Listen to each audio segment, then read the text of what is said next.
আহ, লাগছে তো আমাকে ছাড়ো, কেউ দেখে ফেলবে। হ্যালো বন্ধুরা, আমি তোমাদের মেঘা দিদি। কেমন আছো তোমরা সবাই?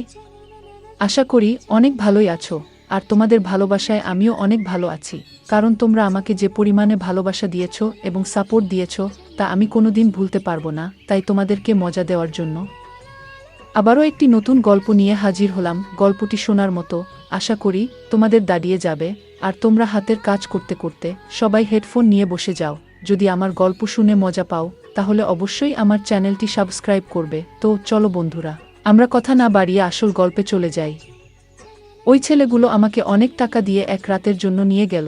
5টা ছেলেই যখন আমার শরীরটা নিয়ে তাদের সুখ নিচ্ছিল, তখন হঠাৎ তাদের ষষ্ঠ বন্ধু এসে হাজির। কিন্তু সে রুমের ভিতরে ঢুকতেই তার কণ্ঠ দিয়ে আওয়াজ বেরিয়ে এলো, কেননা অবস্থার জন্য একজন মানুষ এমন কিছু করতে বাধ্য হয় যা সে কখনো চিন্তাও করেনি, অথবা অন্য কথায় কখনো কখনো অনেক স্বপ্ন একজন মানুষকে শেষ করে দেয়া।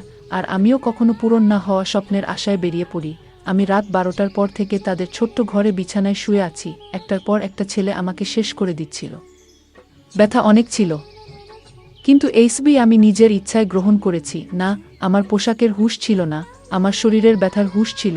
দুটি ছেলেই আমার অবস্থা এমন করে দিয়েছে যে আমার সমস্ত শরীর অনেক ব্যথায় ভরে গিয়েছিল। শুধু এই ভেবেই আমার মন কেঁপে উঠছিল যে এরপরে আরও 3 ছেলে আসতে চলেছে। তাদের লোভ ছিল অনেক এবং আমাকে তাদের আনন্দের সহিত সময় দিতে হবে। আমি কল্পনাও করিনি যে আমার জীবনে এমন একটি রাত আসবে। এইসবি অনেক টাকার বিনিময়ে মজা করছিল, তাই আমাকে পিছিয়ে যাওয়ার প্রশ্নই আসে না। আমার দায়িত্ববোধ এবং আমার পরিবারের স্বপ্ন আমাকে এই রাস্তায় নিয়ে এসেছে। তাই আমি এক রাতে 5 ছেলের সাথে রাত পার করতে রাজি হয়েছিলাম।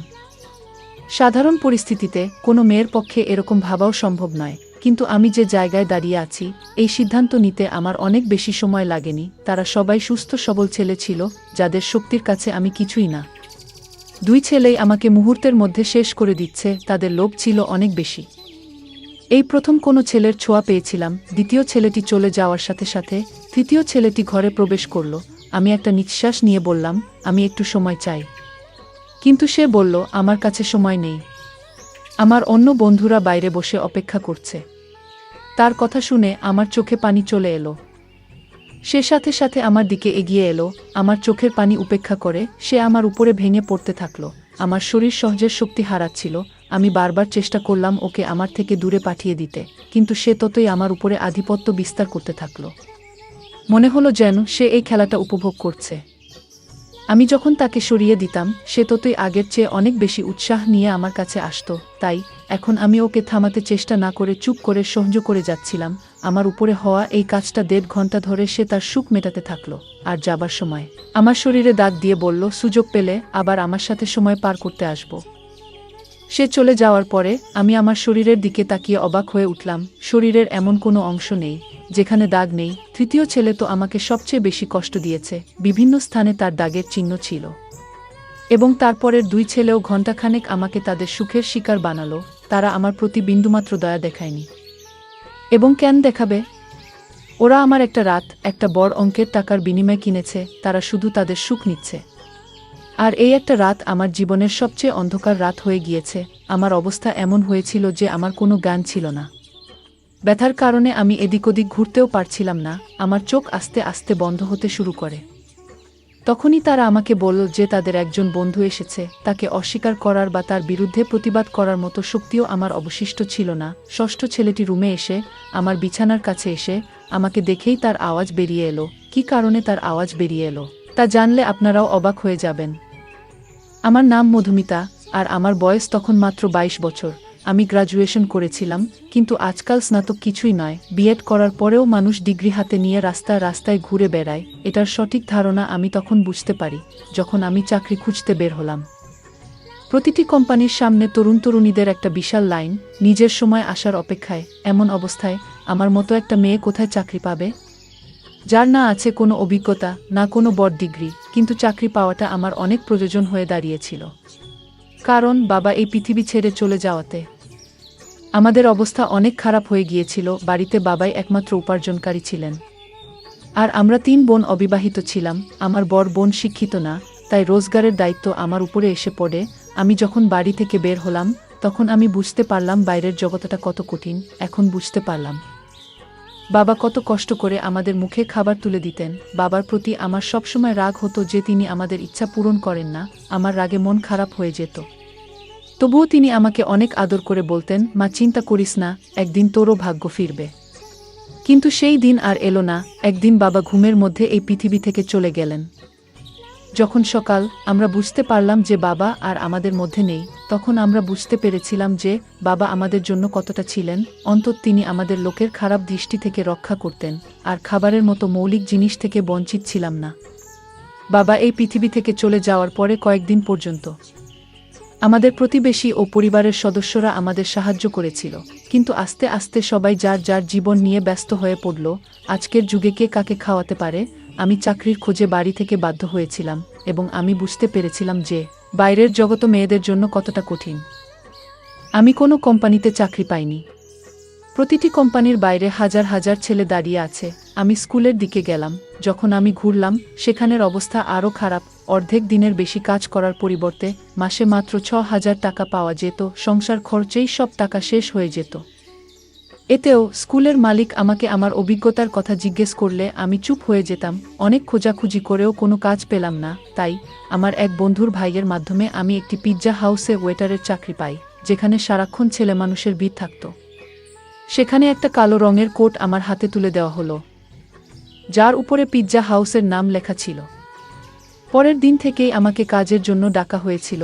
তারা ওয়েটারের নামে একটি আধুনিক মেয়ে চেয়েছিল, যার শরীরের উপরে ছোট চুল ছড়িয়ে থাকবে এবং সে যেন অনেক মেকআপ করে ডাইনিং হলে দাঁড়িয়ে থাকে।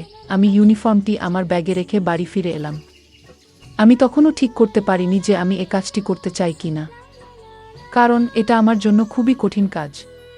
বাবা থাকতে আমাকে কখনোই প্রয়োজন ছাড়া বাড়ি থেকে বের হতে হয়নি। আর এতসব পোশাক পরে এত ছেলের মধ্যে পিৎজা হাউসে দাঁড়িয়ে থাকাটা আমার জন্য অনেক অস্বস্তিকর কাজ ছিল। কিন্তু ক্ষুধা একজন মানুষকে সবকিছু করতে বাধ্য করে। আমি যখন সেখান থেকে বাড়ি ফিরে আসি, তখন আমার মা দরজার দিকে তাকিয়ে দাঁড়িয়েছিলেন। আমাকে দেখে তার চোখে পানি চলে আসলো। আমি আমার মাকে জিজ্ঞেস করলাম, তিনি দরজা পর্যন্ত কেন এসেছিলেন? তখন মা কাঁদতে শুরু করে বলল, মা, কারেন্ট মিটারের লোকজন এসে আমাদের বিদ্যুৎ সংযোগটা বিচ্ছিন্ন করে দিয়ে গেছে। মায়ের কথা শুনে আমার মনটা কেমন করে উঠল। এখন অনেক গরম, কারেন্ট ছাড়া বেঁচে থাকা অনেক কঠিন। কিন্তু গত 2 মাস ধরে আমরা বিল দিতে পারিনি। সম্ভবত সে কারণেই আমাদের বিদ্যুৎ সংযোগটা বিচ্ছিন্ন করে দিয়েছে। মায়ের চোখের পানি আমাকে সিদ্ধান্ত নিতে বাধ্য করে। আমি মাকে ধরে বললাম, আমি একটা ভালো জায়গা চাকরি পেয়েছি, কাল থেকে আমাকে কাজে যেতে হবে। মা আমার মাথায় হাত রেখে বললেন, এখন তুই আমাদের ভরসা, আর তোকেই তোর 2 বোনের বিয়ের ব্যবস্থা করতে হবে। মা আমার উপরে একটি ভারী দায়িত্ব দিয়ে দিলেন। আমি ভাবছিলাম কিভাবে আমি এই দায়িত্ব পালন করব, কিন্তু আমাকেই এই দায়িত্ব পালন করতে হবে। মা জিজ্ঞেস করছিলেন আমি কোথায় চাকরি পেয়েছি, কিন্তু আমি তাকে বলতে চাইনি আমি কোথায় চাকরি পেয়েছি। তাই আমি মাকে বললাম, আমি একটি বড় কোম্পানিতে একটি ভালো চাকরি পেয়েছি। আমার কাজের সময় ছিল বিকাল 3টা থেকে রাত 11টা পর্যন্ত। আমি অনেক কষ্টে মাকে এই কথাটা বলেছিলাম আমার চাকরির সময় জেনে। তিনি অবাক হয়ে আমার দিকে তাকাতে থাকলেন। তিনি বললেন, এটা কোন কোম্পানি যেখানে বিকেল 3টায় তোকে কাজে ডাকে? আমি মিথ্যা বলেছিলাম যে এটা একটা মাল্টিন্যাশনাল কোম্পানি, এখানে 24 ঘন্টা কাজ চলে। এই সময় আমাদের টাকার এত প্রয়োজন ছিল যে তিনি আমাকে প্রশ্ন করার পরিবর্তে আমাকে অনেক আশীর্বাদ করলেন। পরের দিন দুপুর 2টোর দিকে পিৎজা হাউসের জন্য বেরিয়ে পড়লাম। আমি কি জানতাম এখান থেকে আমার ভাগ্য আমাকে কোথায় নিয়ে যাবে। পিৎজা হাউসে আসার পর ইউনিফর্ম চেঞ্জ করছিলাম। ম্যানেজার আমাকে পিৎজা হাউসের দরজার কাছে দাঁড় করিয়ে বললেন, আজ তোমার প্রথম দিন, তাই তুমি আসা সবাইকে সম্মানের সাথে স্বাগত জানাবে। তারপরে আমার দিকে তাকিয়ে সে রেগে বলল, এটা কিরকম হলো? আগে তুমি তোমার মেকআপ করো।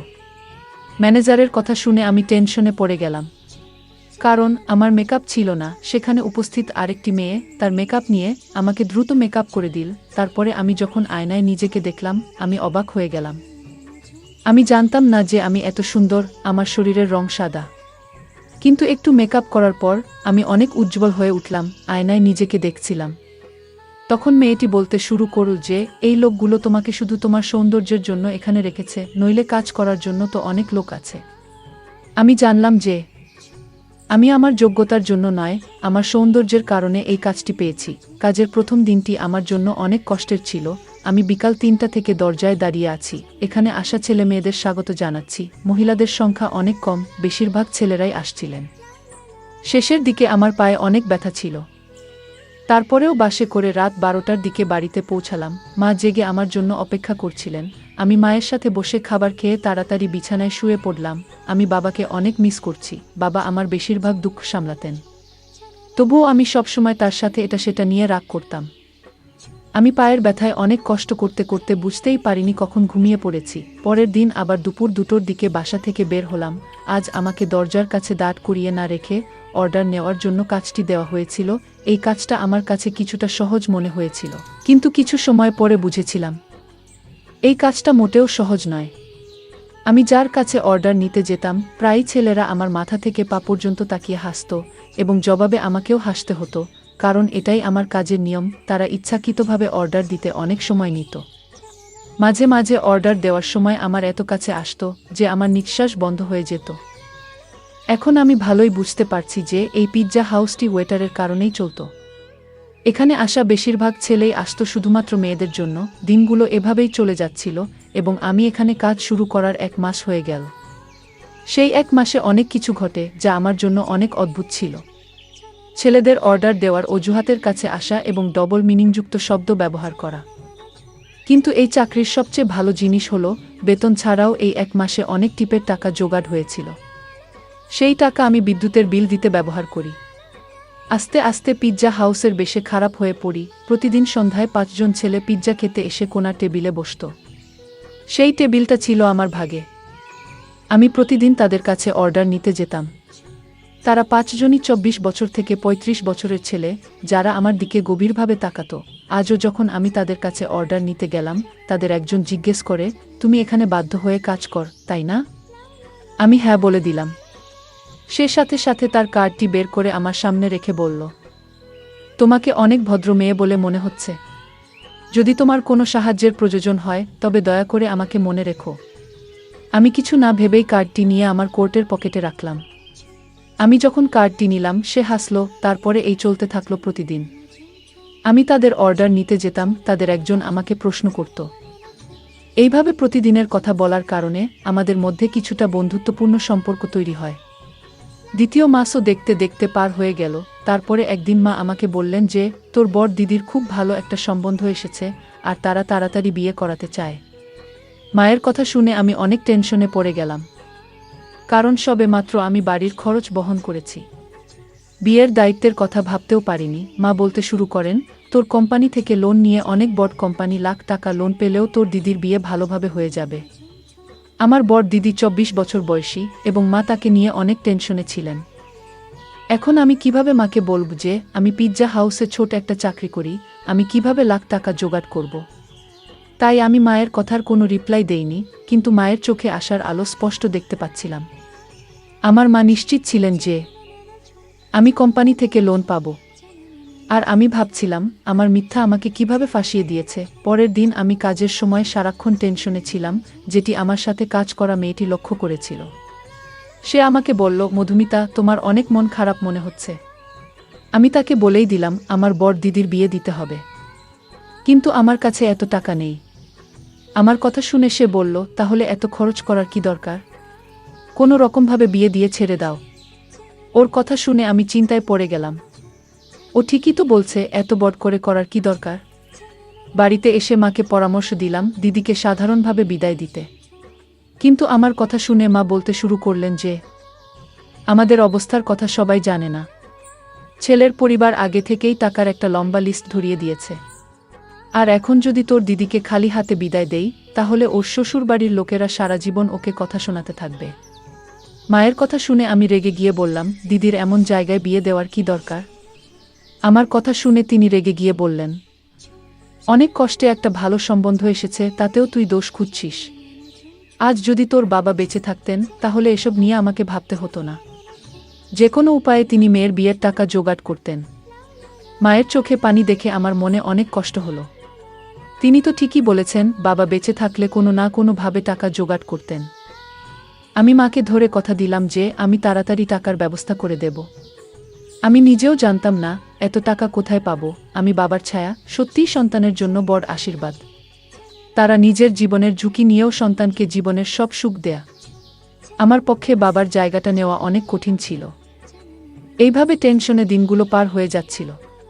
পিৎজা হাউসের ম্যানেজারের সাথে টাকার কথা বলেছিলাম, কিন্তু আমার কথা শুনে তিনি এমনভাবে আমার দিকে তাকালেন যে আমি নিজেই মাটিতে পড়ে যেতে চাইলাম। ওই ছেলেগুলো প্রতিদিন পিৎজা খেতে আসত। আমি ওদের অর্ডার নিতে সেখানে গেলে ওদের একজন জিজ্ঞেস করল, কি ব্যাপার, আজ তোমাকে অনেক বিষণ্ণ দেখাচ্ছে চিকেন? জানি না, তার কথা শুনে আমার চোখে পানি চলে এলো। সে বারবার বলতে থাকলো আমার সমস্যা তাকে জানাতে। না চাইলেও আমি তাকে আমার সমস্যার কথাটা বললাম, কারণ আমিও এমন একজনকে খুঁজছিলাম যার সাথে আমি আমার অনুভূতি এবং কষ্ট শেয়ার করতে পারি। আমার কথা শুনে তার মুখে হাসি ফুটে উঠল এবং বলল, তুমি এত ছোট একটা ব্যাপারের জন্য মন খারাপ করেছ কেন? আমরা তোমাকে আমাদের কার্ড কি জন্য দিয়েছিলাম? যাতে কোনো সমস্যা হলে তুমি আমাদের মনে রাখতে পারো। আমি অবাক চোখে তাকিয়ে রইলাম। আমি কল্পনাও করতে পারিনি যে ওই 5 অপরিচিত ছেলে আমাকে টাকা দিতে পারে, কিন্তু তারা 5 জনই সাথে সাথে আমাকে লাখ টাকা অফার করল। আমি তাদের দিকে তাকিয়ে রইলাম। সে বলল যে 20,000 টাকা দেওয়া আমাদের জন্য কোনো ব্যাপার না, তবে আমাকেও তাদের জন্য কিছু কাজ করতে হবে। তাদের কথা শুনে আমি অনেক সময় ধরে চেষ্টা করেও বুঝতে পারলাম না আমি ওদের কি কাজ করতে পারি। তারপরে আমি অবাক হয়ে গেলাম এবং বললাম, আমি একটা বড় পরিবারের মেয়ে নয়, আমি কোনো খারাপ কাজ করতে পারবো না। তারা হেসে বলল, আমরা শুধু প্রস্তাব দিয়েছি, অ্যাকসেপ্ট করা বা না করা তোমার ইচ্ছে, কিন্তু আজকের সময় নিজের হলেও কেউ তোমাকে 1 লাখ টাকা দেবে না। কথা তো তাদেরও ঠিক, কিন্তু আমি আমার সব হারিয়ে লাখ টাকা পেতে চাইনি। তাই আমি তাদের নাম করে দিলাম। যখন বাড়ি ফিরলাম তখনও মা ও দিদি আমার জন্য অপেক্ষা করে বসেছিলেন। মা জানান, দিদির শ্বশুরবাড়ির লোকজন 1 মাস পর বিয়ের কথা বলছে এবং তারা তাদের ছোট ছেলের জন্য দিদির পাশাপাশি মেজ দিদিকেও তাদের বাড়ির বুক করতে চায়। এতে এক খরচে 2 বিয়ে হয়ে যাবে। মেজ দিদির সম্বন্ধের কথা শুনে খুশি হয়েছিলাম, কিন্তু 1 মাসের কথা শুনে আমার জীবন শেষ হয়ে যাচ্ছিল। টাকা কোনো খবর নেই, আর মা আশা রয়েছেন। আমি একবার দিদির মুখের দিকে তাকালাম। অনেকদিন পরে সেখানে খুশির আভা দেখতে পেলাম। আমি আমার দিদির শ্বশুরবাড়ির লোকেদের সাথেও দেখা করেছি। সত্যি তারা অনেক ভালো মানুষ, কিন্তু আজকের সময় টাকা ছাড়া কে মেয়ে বিদায় করে? তারাও এই সমাজেই বাস করে। আমি চিরকাল আমার বোনেদের সুখ দেখতে চেয়েছিলাম। আমি মাকে বললাম, তুমি বিয়ের সবকিছু ঠিক করো, টাকার ব্যবস্থা হয়ে যাবে। আমার কথা শুনে ঘরে খুশির জোয়ার বইল, কিন্তু তারা জানত না তাদের এই খুশি আমার সম্মানের বিনিময়ে মিলেছে। পরের দিন আমি সেই 5 ছেলের কথায় রাজি হয়ে যাই। তারা হেসে বলল, আমরা জানতাম তুমি রাজি হবে। তারা 5 জনই প্রস্তাব দিল, তারা আমাকে 1 রাতের জন্য তাদের সাথে নিয়ে যাবে। আমি আমার মাকে বললাম যে বছর শেষ হওয়ার কারণে কোম্পানিতে অনেক কাজ আছে, তাই আমাকে কোম্পানিতে 1 রাত থাকতে হবে। আর কোম্পানি আমার লোন পাস করেছে, তাই আমাকে তাদের কথা মানতে হয়েছে। লোন পাস হওয়ার কথা শুনে মা এত খুশি হয়েছিলেন যে তিনি আমাকে রাতে থাকার অনুমতিও দিয়ে দেন। আর আমি পিৎজা হাউস থেকে ছুটির পরে ওই 5 ছেলের সাথে চলে গেলাম। তারা আমার সম্মান নষ্ট করে। যখন ষষ্ঠ ছেলেটি ভিতরে আসে, আমাকে দেখে তার আওয়াজ বেরিয়ে গেল, কারণ সব বিছানা ময়লা হয়ে নষ্ট হয়ে গেছিল এবং আমি জীবনের শেষ নিঃশ্বাস নিচ্ছিলাম। সে সাথে সাথে আমাকে গাড়িতে নিয়ে একটি ছোট হাসপাতালে নিয়ে আসে। সেখানে ডাক্তার তার পরিচিত কেউ ছিল। কয়েক ঘন্টা আইসিইউতে থাকার পরে আমার অবস্থা কিছুটা ভালো হলো, কিন্তু আমার শরীর আমার সম্মান সাক্ষ্য দিচ্ছিল। সেই ছেলেটিও সেই 5 জনের বন্ধু ছিল, কিন্তু তার মধ্যে কিছুটা মানবতা ছিল এবং আমার প্রতি তার দয়া হয়েছিল। নইলে হয়তো আমি ওই বিছানাতেই শেষ হয়ে যেতাম। আমি আমার মাকে ফোন করে বলেছিলাম যে আমাকে কোম্পানি থেকে ছাড়েনি। ছেলেটি নিজেই হাসপাতালের সব খরচ বহন করেছিল এবং তার বন্ধুদের কাছ থেকে 1 লক্ষ টাকা নিয়ে আমাকে দিয়েছিল। ওই 5 জন অনেক বড় লোক, বিজনেসম্যান বাবার ছেলে ছিল, যারা চাইলে আমার সম্মান নষ্ট না করেও সাহায্য করতে পারত। আমি সুস্থ হওয়ার পরে আমাকে হাসপাতাল থেকে ছেড়ে দেওয়া হয় এবং টাকা আমার হাতে আসে। কিন্তু এখন কিছুই আগের মতো ছিল না। ছেলেটি আমাকে তার কারখানায় চাকরির প্রস্তাব দিয়েছিল এবং আমাকে বলেছিল যে আমি সেখানে সম্মানের সাথে কাজ করতে পারব। আজ আমার 2 বোনের বিয়ে হয়ে গেছে এবং আমি ওই ছেলেটির কারখানায় কাজ করছি। একটা কথা আমি ভালোভাবে বুঝতে পেরেছি যে বর্তমান সময়ে বিনা স্বার্থে সাহায্যকারীর সংখ্যা হাতে গোনা কয়েকজন আছে। কাজ করা মেয়েদের প্রতি সর্বদা সম্মানের চোখে তাকান, কারণ তারা অনেক অসহায় হয়ে ঘর থেকে বের হয়। এমনকি তারা খারাপ পোশাক পরে পিৎজা হাউসের দরজায় দাঁড়িয়ে থাকতেও দ্বিধাবোধ করে না। বন্ধুরা, গল্পটি আপনাদের কেমন মনে হলো তা কমেন্টের মাধ্যমে জানাবেন।